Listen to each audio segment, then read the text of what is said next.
Hello, everyone, and welcome to Your Next Move. Today, we have with us Jared Kligerman, dad and president at the Think Tank, a full service communications agency in Toronto. Hi, Jared. Welcome to Your Next Move.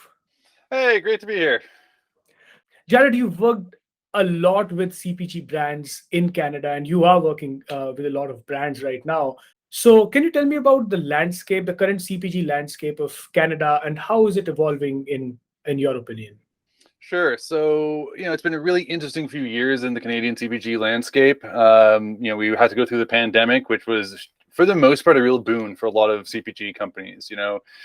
Consumers are starting to buy online. They didn't care so much about shipping because that was the best way to get stuff because people didn't want to go in store. Right now, what's happening is the impact of inflation.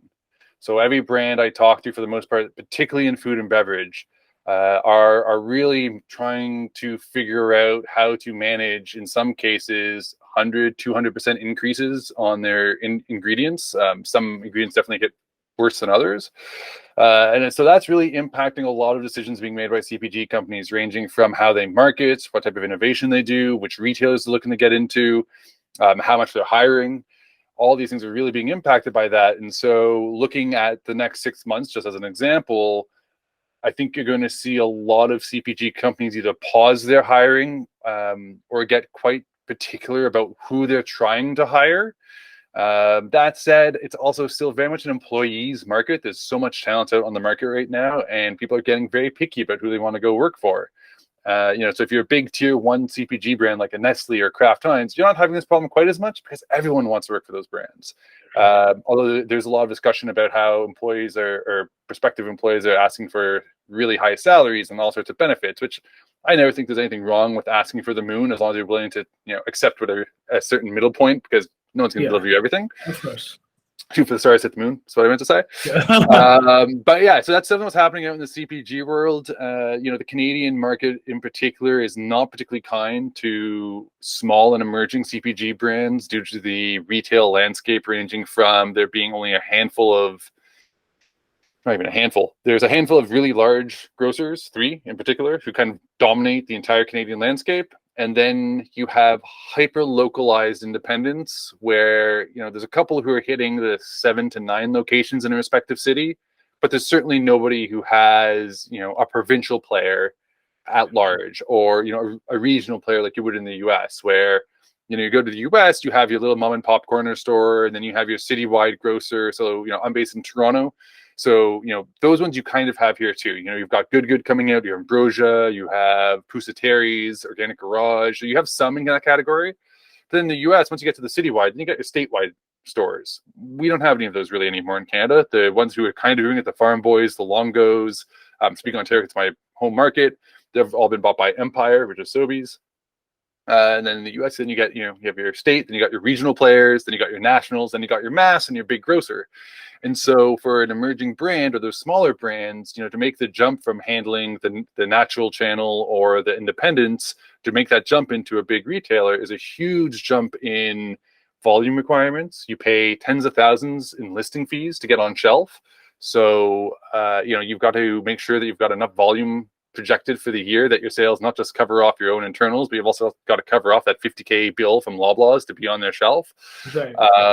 So it's a very tricky landscape up here, and you really have to. It's changing all the time, so you really have to kind of keep an eye on what the trends are, and not just the ones happening in Canada, but looking globally, because these days everything's global, right? The war in Ukraine. Yes, I guess social media marketing is also getting more expensive by the day.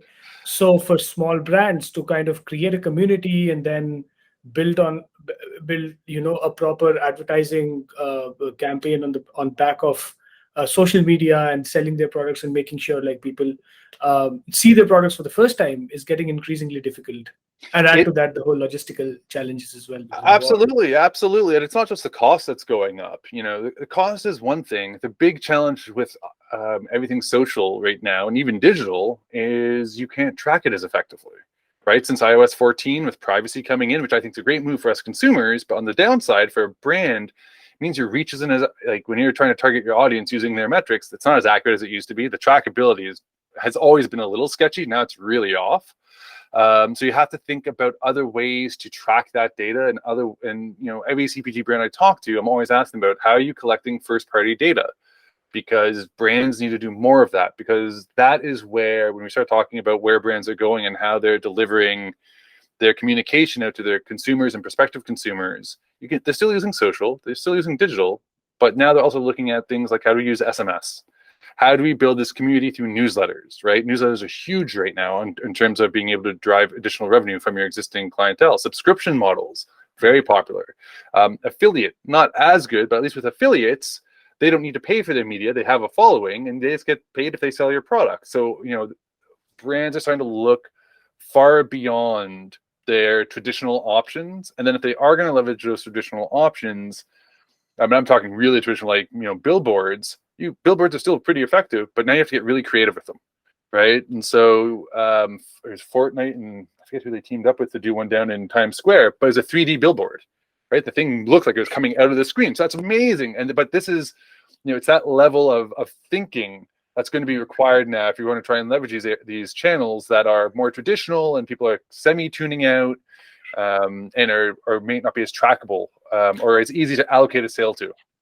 And I guess in the future, some of these marketing channels, if they can turn also into points of sales, even that will drive more sales. So, like, for example, we still are in a point where we don't really have shoppable videos, but if we can reach that point soon where, every like Instagram video or TikTok video that you see, you can click on something and just buy it right off the hat. There are certain experiments going around in that space, but not really it's not really in reach that scale. Even metaverse, I guess CPG brands could position themselves inside the metaverses, like at least the bigger ones like Sandbox and Decentraland, and probably look to leverage those places not just as places for marketing, but also as points of sale. Yeah, I think you're absolutely right. And there is some shoppable video out there now, but where there's two semi-emerging areas. I have a tough time calling them emerging because one's been around for quite a while in Asia, it just hasn't picked up here. So all the live stream shopping, very popular in Asia. A little bit less in Europe, but still gaining. And in North America, we're slowly getting into that now too. So there are definitely, it's just a shopping channel, but on a social platform, right? And so there are a number of brands who are experimenting with that, and they do really well, especially if they're doing a limited time offer drop, like a unique one-off, only get this now through this sale, come get it. So that urgency is really cool in that space. The metaverse is an area, so truth be told, I'm not the biggest fan of it. I like the real world. I like touching my things. I don't have an online avatar of me that is representing me, but lots of people are, particularly the younger generations. And that's where, if you're a CPG brand and you have a little bit of funds, or you have a tech person within your team who can get you in there and start developing that content for you. You're seeing Nike drop virtual versions of all their stuff. Lots of clothing and fashion are doing it. And some of the food and bev CPG brands are getting in there too. And there are some real world applications where, you buy it in the metaverse and then they'll ship you a real one, right? So we're starting to get to that blend. I'm on the fence about how long-term effective that will be and how many people actually jump into that space. I'm a little bit of a naysayer on it, just because my experience to date with a lot of these immersive technologies hasn't been up to what I expect it to be quite yet. So VR, everyone was raving about VR 5 years ago, right? Everyone thought it's the hottest thing ever. Everyone's gonna be in the space, and nobody has. Really, nobody was really. Metaverse is now in that space. It's growing. But it's not the revolution is claiming to be 5 years ago, in the same way that augmented reality, which I do think has a huge amount of potential for brands. More brands need to be doing AR, because we all have one of these, right? AR works on this. VR works on this too, but it's not that nice experience. You can get the headset and the headset, but it's not AR though. It's all there. And the challenge I find with AR and with the metaverse and even VR, all this stuff, if you're just doing it for the sake of saying that you're doing it, it's not going to go well. Right. Exactly. So Pepsi. That's like brands coming up with websites back in the day in the early 2000s and before the .com crash. Actually, a lot of these brands just came up with websites which did nothing. Oh, 100%. Right. And so there's an AR activation that came from, I think it was Pepsi.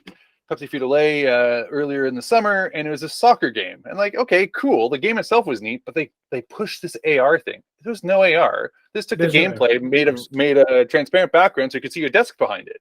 Like, Right. well, what a stupid use of AR. How much cooler Yeah, would it be if you just took out all the grass and made your desk the game top, right? Like, make your that's player right. run along the desk. That'd be so much cooler. That's But so right. it's like we're talking about this much of a difference to go from okay to like that's actually a great use of the tech, and even that's kind of a silly use of it, right? AR and QR codes, I think, are coming back in a big way. Your labels are becoming more than just a label, right? People like a clean label. They don't want to see a lot of text. They don't want to see a lot of stuff on there. They want it clean and simple so they know what they're buying. So how do you get them to go from that to getting all the details about your brand or why you're such a value prop? Or you need recipes. You're not going to pile it on your package. You're not going to put it, something at shelf because that's not cheap. It's tens of thousands of dollars. So leverage your packaging. A QR code's amazing. Or you turn your whole package front into AR. So when you scan your phone across it, it picks up and registers and it takes you to the website. Like there's so much potential there. It's not cheap, but that's where I think we're heading. Like 99 Crimes, I think as the wine brand, I think it's a great example. They were one of the first. They did theirs. I don't even know how much they spent on it. I'm guessing probably not that much, 20, 30,000 maybe back in the day. But I just read an article 3 years ago talking about that thing that they did 5 years ago, 6 years ago now, like even longer. So it's that type of thing where if you can you don't have to be the first, you just have to be doing something novel and different and actually give value with it or some type of engagement or something interesting. So 99 Crimes, you get to hear the story of the criminal on the front. Now Snoop Dogg did one with them. So you get to hear Snoop tell you his little thing, right? Cool. That's something that you can extend over years and years as you keep doing new product extensions. You can keep adding in with this new this particular channel and tactic too. So I think for marketers, you got to be looking short term where things are heading. You got to jump on trends that are easy for you to jump on without a huge amount of capex or effort. It's going to. I love looking at Ryan Reynolds and what he's doing with maximum effort in Mountain, right? He turns around ads in those offices in sometimes 24, 48 hours. And if you talk to him and you listen to his interviews, which I do all the time, I'm the biggest fanboy. Like if he wanted to come in, he said he wants to marry me, I would do it in a heartbeat. I'm not even into that, but I would be it for him. Love that guy. But you hear him talk about it, it's like, yeah, it's because we always have these ideas floating around. So when the right thing hits, we go full tilt for 48 hours, maximum effort, but we can bang that out. But that's not there every single day, right? And no market should ever be go like that. But you need to be able to jump on trends like that and be able to spawn that quickly. And as an agency, that's what we pride ourselves on too. We don't get a lot of requests for that due to what we specialize in. So we're shoppers. So for us, we're always trying to drive you, the consumer, to come and try and buy a product, whether that's online, in store, wherever else that happens to be. So we can sometimes jump on some of these trends because we also do some social media management and some digital work. So some of these trends we can jump on. So like the Bernie Sanders and the mittens from a couple years back. Yeah, we jumped on that too, and we can do all that stuff as fast as anyone else. But that really innovative stuff, like what Ryan Reynolds does, it's a separate mentality. So if you really want to excel as a marketer, being able to think short-term, quick turnaround. So you always have those ideas bubbling, but also looking mid and long-term to say, this new emerging tech is super cool. Anything new tends to cost a ton to get into. So is that worth it or not? And if not, how do we still leverage that into, maybe it's our copy, maybe it's something we can leverage in our creative, maybe it's a storyline we can add in somehow. So you've got to be really thinking in a much broader sense than ever before. And you certainly have to understand a lot more than you ever had to really be able to be effective. And I guess with consumers shifting their mindsets from being things which are let's say just attractive packaging or things that they want and things that they like, to brands that are really focusing on the environment, brands that are, let's say, there are lifestyle challenges for people like diabetes, and then there are preferences like being vegan. And I guess all these things are also driving, especially the snacks category, all these kind of preferences are driving these decisions. And there are so many products right now in the market which are vegan by default, but just because they are not written, like they haven't mentioned that they're vegan, there are a lot of people not buying those products. Yeah, I'm happy you brought that one up because that's a big conversation to have about what claims you put on your packaging, how you position yourself. And what's really interesting is, there's a huge discussion right now around the terminology of plant-based, right? Like plant-based was originally developed because marketers were worried that consumers at large would be scared away by the word vegan. Because, so I define myself as a flexitarian. So I do eat meat, I eat everything, but I also source very high quality, then I make sure I know where it's coming from. So if I eat meats, like I bought a half cow this year, so I know the farmer, I know the farm, I know the work. So like I know my beef is great. And so, now we're this plant-based space where plant-based is just on everything, and it's kind of lost some of its meaning. And talking to a bone broth company not too long ago, and they used to, I forget the claim they used to make was, I think it was grass-fed. No one cares about grass-fed; they want organic. So now he has organic as the number one thing. So what your consumer wants and what they're focused on changes, as with all things, change with time. But you as the brand will have to be aware of that, because to overhaul all your packaging is not a cheap exercise. So maybe that's not the path you want to take. Maybe it's you have to do a bigger social campaign or digital campaign, or you have to do some in-store communication. So you're going to spend, $60,000 to $100,000 on doing a cross-country omni-channel blitz where you just position yourself as that thing that everyone's happens to be the number one consideration for consumers. And as much as everyone is kind of buying with the their environmental values and sustainability and their dietary choice, at the end of the day, when you look, all that data comes from surveys, and surveys tell you what people ideally will do. It doesn't tell you what they'll actually do, and it's the sales data that tells you that. And post-purchase surveys will tell you that too. And what we're finding, especially right now, dietary aside a little bit, because there are some dietary things that if you're a vegan, you're not going to trade over to a meat product, right? You're just not going to do that. But those claims become a lot less important to you when you won't have a limited number of funds available to you, or inflation is driving the price up of everything and you have to trade down to another product.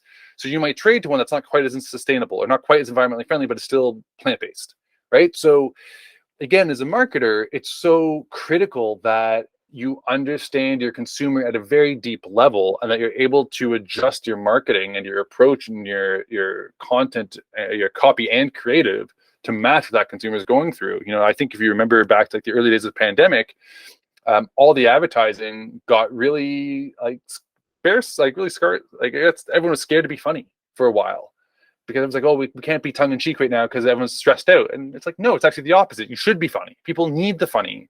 It's a big thing. I did a post about it a few months ago, talking consumers need the funny again. We're now coming out the other side. We want the fun. We want to see, we're comfortable with seeing people without masks and that again. We want seeing people getting together in groups. We need to be doing this. Now, this is old, right? This has been the trend for the last 10, 12 months. But it's still relevant. So if you're still thinking about, oh, maybe we should do it this way or that, and you're out of dates. And if you're out of date, you're not going to get the ROI you want. If you don't get the ROI you want, you're not going to keep your job technically, right? So it's just so important to keep your finger on the pulse in any type of external influencer that's going to make that consumer change how they buy and how they shop. Yeah, right. I guess these things are going to define how shoppers shop in the next a few years.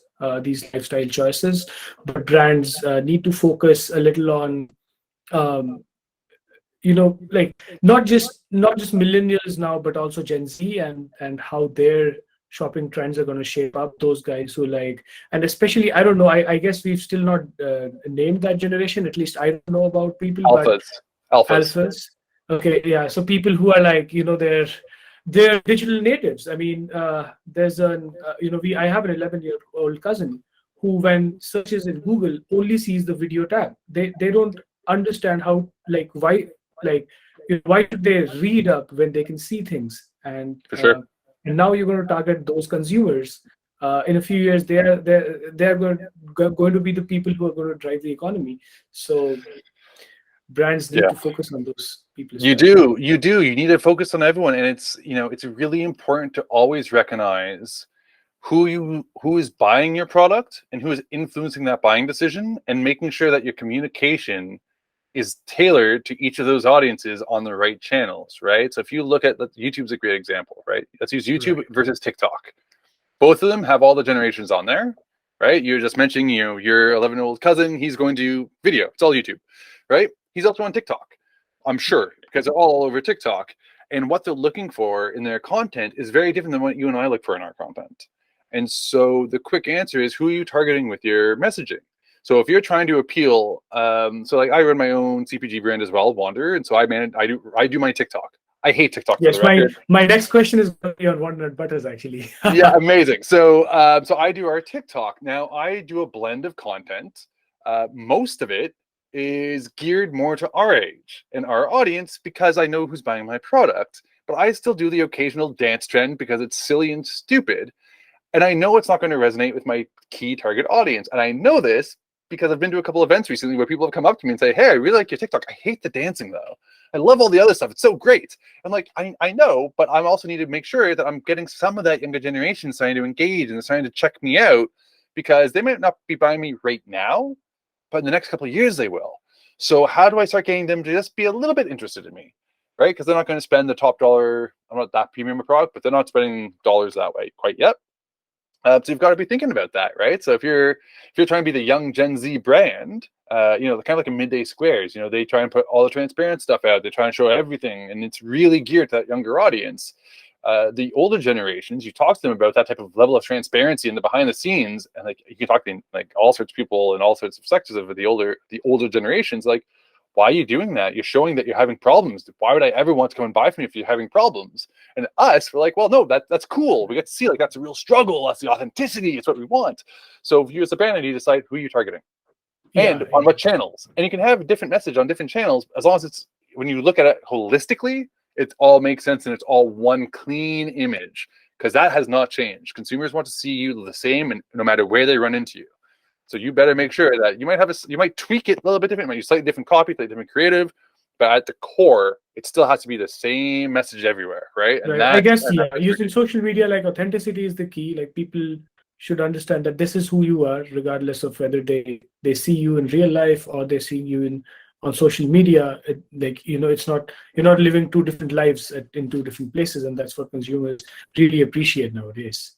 It is, and just for the record, even the most transparent people, I can say pretty comfortably that they're not really telling you everything. And I like to use myself as an example, right? Like I do a pretty good job. I'm pretty open with everything, but there's still stuff I don't share because, you don't want to be the Debbie Downer. The food and bev business is a tough world to be in, especially as a founder. It's really, you have way more losses than wins. But if you say that, So you yeah, tell us a little about walnut butters, like. Yeah, so Wander we launched. Understand. We launched it a year ago after about a year of R&D. I had the idea for it when I was cooking. I'm a big cook. I cook everything from scratch. I've my entire life, and I was making a Thai stir fry, Thai in big quotations. And so I was using this cheat sauce that I'm sure we've all made at some point: some peanut butter, some soy sauce, a bit of lime juice, some sriracha, and it's Thai. It's not, but it's close. We call it that, and we get away with it. And I was making it, and I went, you know what this is missing? It's missing some ginger. It's missing some lime leaf. It's missing some lemongrass. And it kind of got me thinking, why can't I blend those spices into peanut butter? I mean, we do it with cinnamon and chocolate and there's a pumpkin spice once in a while. You'll see that as a limited time offer. So like, why not? And then I kind of turned to ask my wife what she thought. And I saw this clean pot on the stove. I just hadn't put it away yet, but we used it to make a Moroccan stew a couple days earlier. And that also has peanut butter in it. I'm like, oh, hold on. Peanut butter and cinnamon and coriander and ginger and cumin. I'm like, again, this should all make sense. And so I took the idea, and my wife being who she is, was like, look, I know nothing about this. Go do your research. If it looks good, come back and tell me, we'll go. So I went and did my research. There's no one in Canada doing this. There's two in the United States who have similar-esque type products, not quite in the line. One on the East Coast has some really crazy cool flavors, but they have added sugars in theirs. And then the other ones out on the West Coast, they position themselves as an adult nut butter, so they have a spicy Thai, which is delicious, but it's very spicy. Very, very spicy. Too hot for me to give my daughter. And that was a big deal for me because my daughter's my taste tester. And you'll see her in some of my content, kind of. She likes to get involved. So from all that research, I went from trying to create this savory peanut butter, which would have been nice, to instead taking a globally spiced approach, because it allows you to use it in a sweet capacity, a savory capacity. So I had the idea, I got the recipes down, and then I went out to the market and I tested it. So I reached out to my network. So I have friends, family, colleagues, one competitor, now competitor. I said, look, I've got these flavors. I need your honest, it'll be anonymous, honest, feedback. So give it to me as bluntly as you can, because if it sucks, I need to know. And I'm not going to run with it, because you're going to jeopardize my daughter's future. That's my big tagline. Was like, if I'm going to do this, I'm pulling money out of her savings. So like, if you lie to me, you're jeopardizing her future, and Right. being friends and family and colleagues, like, yeah, we don't want that. But the feedback was really strong, with really constructive feedback, very blunt. But there was enough promise there that it gave me the green light to move forward with everything else. So it took me another few months to kind of figure out where I was going to produce it, because we produce it ourselves. We don't have a co-packer. Trying to figure out what our growth was going to be and all that. So we hit market last year. We've been in business now for just over a year, and it has gone nothing to plan at all, from the start to the finish. And I'm coming into this with more experience than I'd say most founders have, because of what I do at the agency. I talk to founders all the time. I have an MBA, so I specialize in go-to-market and marketing and product development. Like, that's what I did in my MBA. And even with that, life gets in the way. Things take longer. Things are more expensive. It's a lot harder to break into retail than you think it is. And I knew it was going to be tough, and it's tougher than even I thought. And I'm also balancing on top of being a dad and running an agency where I have a team that I'm responsible for making sure they get paychecks, right? So it's been a crazy adventure. I've loved every minute of it. Super challenging, but it really accomplished one of my big objectives when I launched this, which was, I need to understand this part of the journey, because when I'm talking to all these brands, I think I know what I'm talking about, but I think I'm missing stuff. And going through this, I absolutely was. And having talked to some founders, one in particular, she was so funny when I was talking to her about it. It's like, Jared, I'm so glad you brought that up, because when you first came in, I thought you were a lovely guy, super nice, but you didn't understand the first thing about my business. And so like, what you were pitching just didn't make sense. And now, having been with the agency for quite a bit longer, this is still my first year. I've now been here for over 5, but also having now launched my own company, I now fully understand why that package wouldn't have worked for her. And now, if I was to go back with that same package, I now know how to frame it up and how to propose it in a way where she still probably wouldn't say yes, because it's still quite a bit of money, but to be a lot more consideration put into it, because I understand how to show how it's going to fix these problems, why the ROI will be there, how it's going to be recouped with X amount of time. And I had some of that before, but now I can break it down at a much more granular level. So for me, this experience has been, it was one of the biggest reasons I launched the company. It's certainly what the most have taken out of it as well. Yeah, I guess this is a wonderful point that you just made, that as a founder, it's not just your agency experience that helped you, but also the other way around. Oh, huge. The difference I've had. So I just did a post about this on LinkedIn yesterday, or Monday, depending on when this comes out. You can go back and find it. And I talk about how I don't pitch the agency, right? Because of what we do, we're not, there's only a very small number of brands where it makes a ton of sense to work with me. And I don't take business unless it makes sense. If you're not getting a good ROI, I will turn down your business. And I do it constantly. The challenge is, I've had this mentality forever and ever and ever and ever. Even before agency, it's my sales approach. If you need me, you're going to call me. And if you don't, then I'm not doing a good enough job in showing you value. So I need to double down on what I'm doing. The challenge is, when you reach out to these brands as an agency, even if you just reach out for a casual coffee, they read between the lines like, no, you're going to come and pitch me. Right? And so people would turn me down. And to the point that, I've been talking to some founders recently and just like asking about their growth there. And some of them are like, oh, we're not accepting pitches right now. I'm like, no. I know you're not. I read your content. I know what's going on. It's more, I'm trying to understand where you're at so that I can give you the right resources. And when you're ready for me, I'm on your list. Right. I just want the call. So now that I'm a founder, it's switched the whole thing around. So now they see me reaching out as a founder to go for a coffee. Still the agency guy, always the fun agency guy, to be very clear. I have a pretty good reputation, but now I'm the founder. And so now we'll go for coffee and I'll be talking to them and we'll be like saying goodbye, like, oh, hold on, you don't want to talk about the agency? I'm like, nah, why did I bring up the agency? You're not the right fit, not the right timing. Like, oh, you mean you could have had the same conversation 3 years ago? Like, yeah, we could have. But I understand why you didn't want to, because you were scared of being pitch slapped. Right, which is my biggest piss off ever, which is why I did the post yesterday, Monday, to say like, look, you're all starting to get to know me a lot better now. So let me just be very really blunt about this. I'm not going to pitch my agency unless it makes a lot of sense for you, not me, for you. And if it doesn't, you don't have to worry about it. So the founders I talk to and have talked to for a few years now, some of them will actually send me quotes. Like when they're looking for social work, they'll send me the quotes from the top 2 agencies, like the top 2 they want to choose between. And that's my opinion. Like, hey, what do you think of these quotes? Do these numbers make sense? What do you hear? Have you heard about this agency before? Have you worked with them before? Because I also work with a lot of different agencies, and it's awesome. And that's how I sell. I'm a resource. Use me as a resource, and if I'm the right fit, I'll let you know. And if I'm not, don't worry about it. I'll put you in touch with someone who's going to be the right solution for you. But yeah, the two go hand in hand, which is why, you know, I'm a minority owner in the agency. That's why the big boss, who's also a very good friend of mine, that's why he was totally on board with all this. Like, yeah, I totally get it. It's going to open up stuff for the agency too. I'm like, of course it is, because now I can talk about literally everything that goes into that company. Yeah, that was amazing. Thank you so much for your time, Jared. I'm sure all our viewers have taken a lot of knowledge from what you spoke about, and they're going to use this. Some of them who are in the CPG industry and people who want to get into this, the ever challenging CPG industry of Canada now, they're going to take some valuable nuggets from what you just said. I sure hope so. You know, the number one piece of advice I can give to anyone trying to get into CPG is spend some time doing your research, right? Lots of industry publications out there for free. You're going to go and apply. Make sure you know what's going on, because if you can show that you know what's going on, you're going to be ahead of most applicants. So take your time. Don't do this, you know, apply absolutely to everything. Pick and choose and go in with the deep knowledge in what you're about to get into, and your success rate will be far higher, guaranteed. Well, thank you so much, Jared. It was a My pleasure talking pleasure. to you. For sure.